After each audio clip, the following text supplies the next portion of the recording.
everyone, welcome back to How to Login. Today, I'm going to walk you through procedure on how to download Bitfinex application on your Android device. Watch the video till the end and don't forget to subscribe to our channel by hitting the subscribe button. Press the notification bell icon so that you'll never miss another update from us. Now let's get started.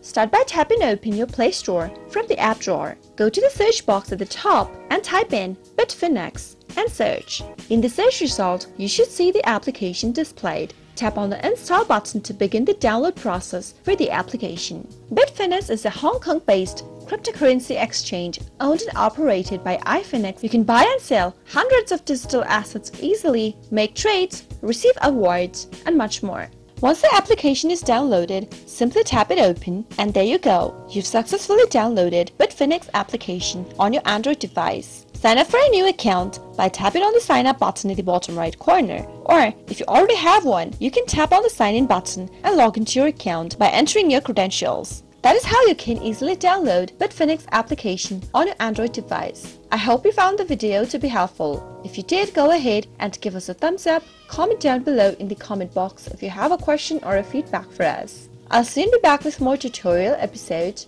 Goodbye till then.